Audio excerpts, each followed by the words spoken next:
Assalamualaikum warahmatullahi wabarakatuh. Perkenalkan, nama saya Nurul Sakinah dengan NIM 22040450031 kelas 3C Prodi Bimbingan dan Konseling jurusan Psikologi Pendidikan dan Bimbingan Fakultas Ilmu Pendidikan Universitas Negeri Makassar.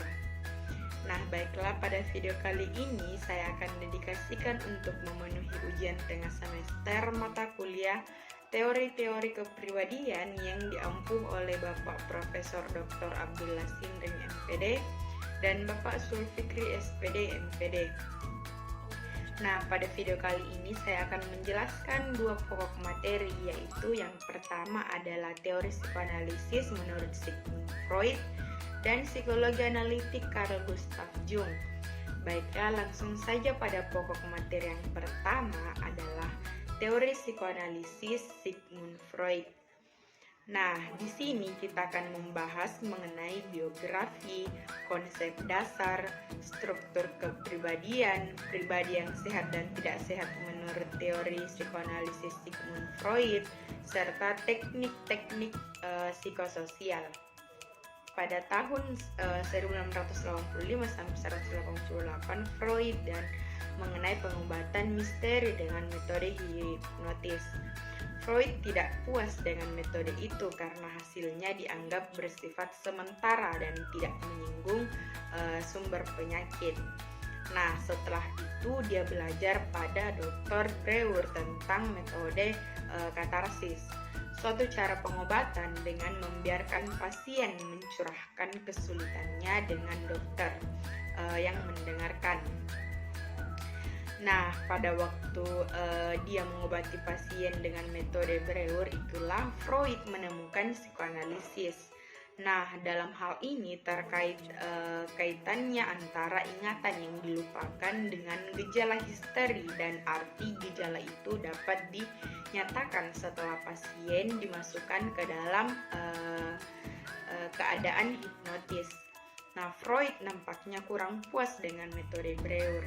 Kemudian dia menggunakan sugesti dalam keadaan sadar yang kemudian ditinggalkannya pula.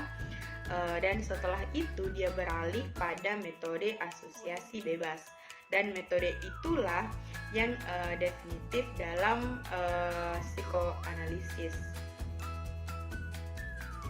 Nah, materi yang pertama adalah biografi Sigmund Freud.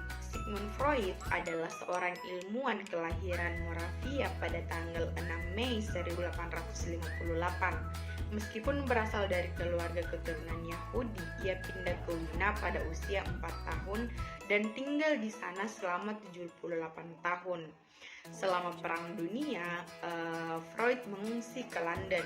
Ia belajar ilmu kedokteran di Universitas Wina dan bekerja di laboratorium Profesor Burke serta di Rumah Sakit Jiwa Wina. Nah, psikoanalisis yang dikembangkan oleh Freud memiliki dua dimensi, yaitu teoritis dan praktis. Nah, materi yang selanjutnya adalah konsep dasar psikoanalisis menurut Sigmund Freud. Nah, psikologi analisis adalah bidang ilmu yang pertama kali dikembangkan oleh Sigmund Freud dan para penerusnya. Awalnya istilah psikoanalisis hanya terkait dengan Freud, tetapi ketika beberapa pengikutnya mengambil jalur yang berbeda, mereka juga meninggalkan istilah ini. Misalnya Carl Gustav Jung dan Alfred Adler menciptakan istilah baru untuk ajaran mereka, yaitu psikologi analitis dan juga psikologi individual secara berurutan.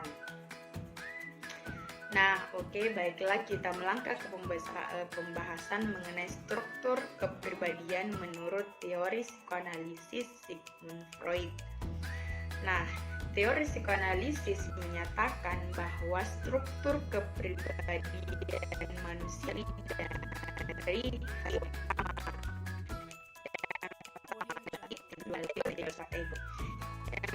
pertama adalah bagian dari kita yang dirasakan kecepatan. Nah, hal ini seperti dorongan naluri dan keinginan dasar kita. It berusaha untuk mencari kesenangan dan menghindari rasa tidak nyaman. Nah, yang kedua adalah ego atau ich. Nah, ego adalah sistem dalam pikiran kita yang menjadi perantara antara kebutuhan insting it dan realitas lingkungan. Ego bertugas untuk memproses informasi dan membimbing tindakan kita berdasarkan pertimbangan yang sesuai dengan kenyataan dan norma-norma sosial. Nah, yang terakhir adalah superego. Nah, Über-Ich ini atau superego ini adalah bagian moral dari ideal dari kepribadian kita. Hal ini dipengaruhi oleh nilai-nilai budaya. Superego berfungsi sebagai panduan moral. Superego memiliki suara hati yang kritis dan memberikan hukuman internal jika kita melanggar norma-norma atau nilai-nilai moral. Nah, setelah kita mengetahui struktur kepribadian, maka kita juga harus mengetahui pribadi yang sehat dan tidak sehat menurut teori psikoanalisis Sigmund Freud. Nah, menurut teori psikoanalisis Sigmund Freud, pribadi yang sehat dapat mencapai keseimbangan yang optimal antara tiga struktur kepribadian utamanya, yaitu id, ego, dan superego. Pribadi yang sehat mampu menyelesaikan konflik internal yang mungkin muncul di antara keinginan dasar yang diwakili oleh id dan tuntutan moral internal yang diperwakili oleh superego. Nah, fungsi perantara ego memainkan peran penting dalam menyeimbangkan dan mengintegrasikan berbagai aspek dari individu. Selain itu, pribadi yang sehat mampu mencapai kepuasan dalam cara-cara yang sesuai dengan norma-norma sosial. Nah, hal ini memungkinkan ekspresi keinginan dan pemenuhan kebutuhan tanpa melanggar aturan dan nilai-nilai masyarakat. Di sisi lain, pribadi yang tidak sehat dalam perspektif Freud mengalami ketidakseimbangan antara id, ego, dan superego. Konflik intelektual yang intens dapat muncul di mana keinginan-keinginan dasar bertentangan dengan tuntutan moral internal. Nah, kesulitan dalam mencapai kepuasan sesuai dengan norma-norma sosial adalah ciri pribadi yang sehat. Ada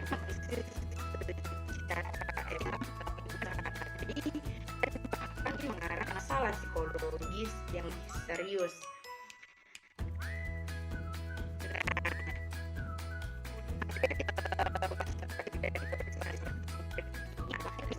Nah, dalam terapi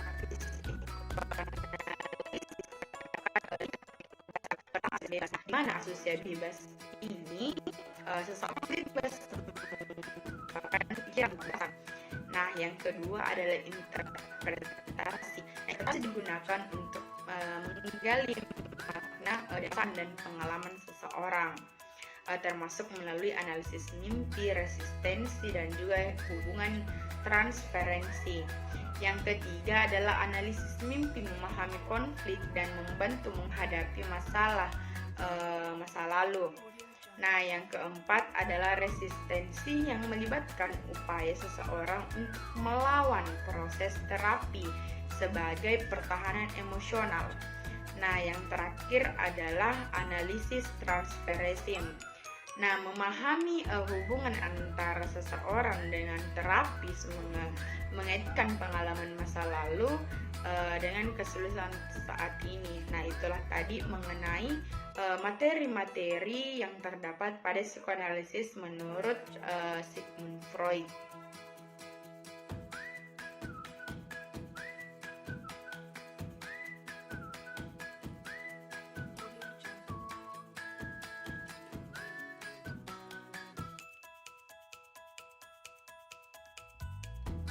Nah, baiklah kita melangkah pada pokok materi yang kedua yang akan saya jelaskan mengenai psikologi analitik Carl Gustav Jung. Nah, di sini saya akan menjelaskan mengenai biografi Carl Gustav Jung, konsep dasar teori kepribadian, struktur dasar kepribadian, dan juga pribadi yang sehat dan tidak sehat menurut Carl Gustav Jung, dan juga perkembangan kepribadian Carl Gustav Jung. Jadi, mari kita simak penjelasannya. Nah, materi yang pertama adalah biografi Carl Gustav Jung. Nah, Carl Gustav Jung adalah seorang psikolog analitik terkenal asal Swiss yang lahir pada 26 Juli 1875 dan meninggal pada 6 Juli 1961.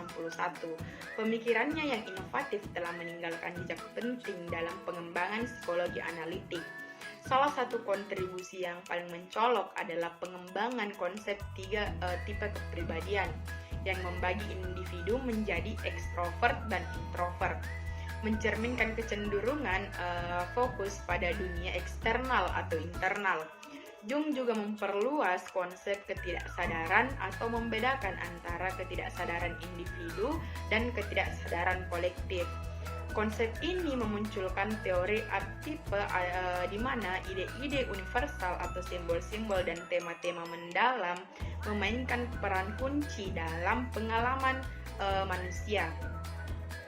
Nah, selain itu, analisis mimpi Jung juga dikenal sebagai pendekatan bermakna untuk menjelajahi alam bawah sadar, menggali simbol-simbol dan makna tersembunyi dalam mimpi.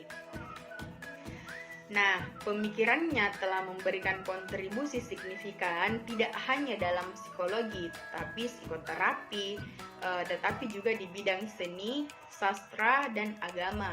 Meskipun Jung telah tiada, warisannya tetap berpengaruh kuat dan dianggap sebagai salah satu tokoh paling berpengaruh dalam sejarah psikologi. Dengan ide-ide yang terus memperkaya pemahaman manusia hingga saat ini.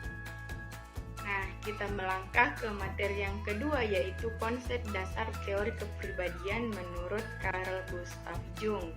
Nah, Jung memberikan definisi tentang kepribadian sebagai psi atau jiwa, diambil dari bahasa Yunani untuk kata spirit atau semangat dan jiwa atau soul.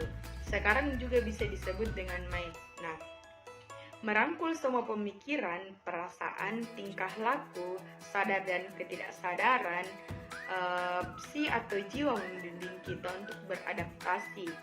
Selain itu, Jung juga mengungkapkan bahwa kepribadian manusia dipengaruhi oleh bayangan masa lalu. Membentuk kebiasaan dan tingkah laku tanpa disadari, manusia membawa kecenderungan warisan nenek moyang memandu tingkah laku untuk merespon dalam pengalaman. Nah, kepribadian terdiri dari sistem yang beroperasi dalam 3 tingkat kesadaran, yaitu kesadaran atau ego, ketidaksadaran personal, ketidaksadar. Yang ketiga adalah struktur dasar kepribadian menurut Carl Gustav Jung. Menurut Jung, ada macam-macam kepribadian. Yang pertama adalah kesadaran dan ego. Muncul pada awal kehidupan, di mana bahkan mungkin sebelum dilahirkan. Secara berangsur, bayi yang umum kekasar menjadi semakin spesifik ketika bayi itu mulai mengenal manusia dan objek di sekitarnya. Menurut Jung, hasil pemahaman dari proses diferensiasi kesadaran itu adalah ego.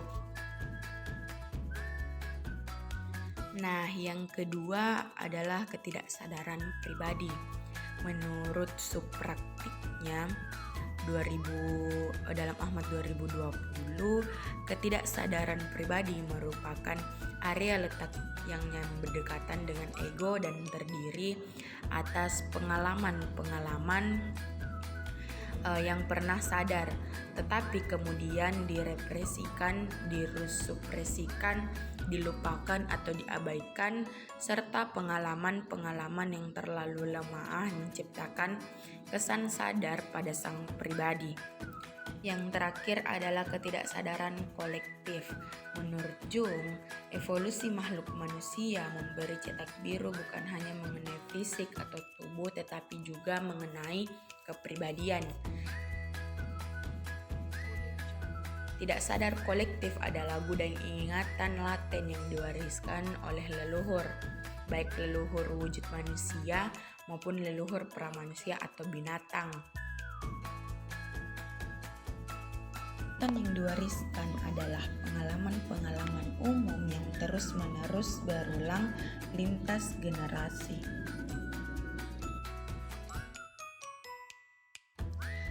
Lalu materi selanjutnya adalah pribadi yang sehat dan tidak sehat menurut Carl Gustav Jung. Yang pertama adalah pribadi sehat. Nah, pribadi yang sehat ditandai dengan berhasilnya individu untuk mengintegrasikan kesadaran dan ketidaksadaran secara harmonis. Sehingga dalam individu pandangan Jung, seseorang yang memiliki pribadi yang sehat adalah orang yang terindividuasi. Nah, ada beberapa syarat menjadi pribadi yang terindividuasi, yaitu kemampuan menjadi diri sendiri, mengenali dan menerima ketidaksadaran secara sadar, menciptakan keseimbangan antara kesadaran dan ketidaksadaran. Selain itu, menghadapi dominasi sikap dan fungsi psikologis pada usia tertentu, pribadi sehat mampu menyeimbangkan sikap dalam dirinya. Mereka juga mampu merubah artipe, tidak perlu menampilkan topeng dan dapat menerima berseksualitas psikologis dan mengungkapkan sifat laki-laki dan wanita baik secara terpisah maupun bersamaan.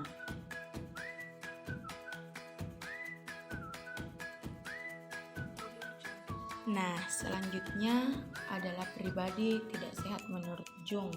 Dalam pandangan Carl Gustav Jung, konsep pribadi yang tidak sehat mencerminkan kurangnya keseimbangan antara unsur-unsur dalam diri individu, terutama melibatkan ego, ketidaksadaran pribadi, dan ketidaksadaran kolektif.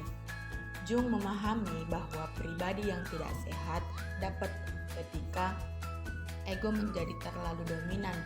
Ego yang berlebihan dapat mengakibatkan ketidakseimbangan, di mana individu terlalu terpaku pada kepentingan diri sendiri. Dalam konteks ini, individu mungkin mengalami kesulitan untuk mengakui atau mengintegrasikan aspek-aspek lain dari diri mereka, seperti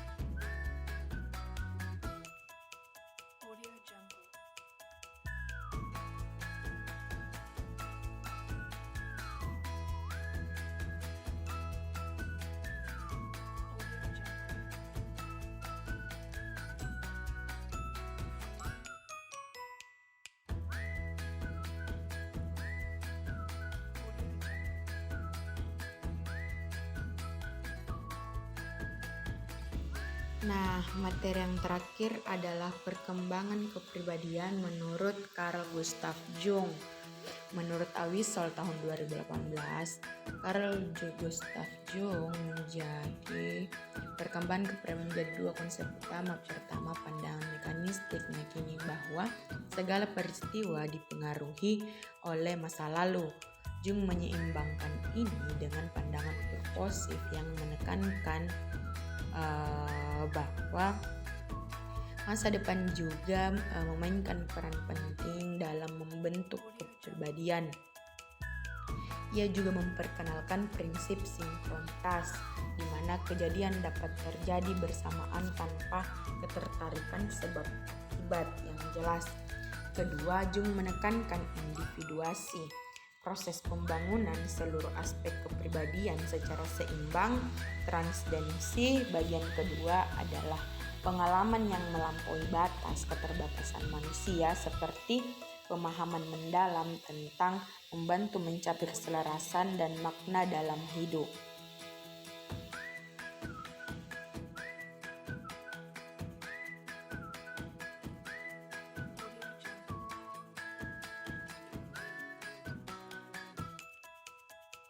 Nah, itulah tadi materi mengenai psikologi analitik Carl Gustav Jung.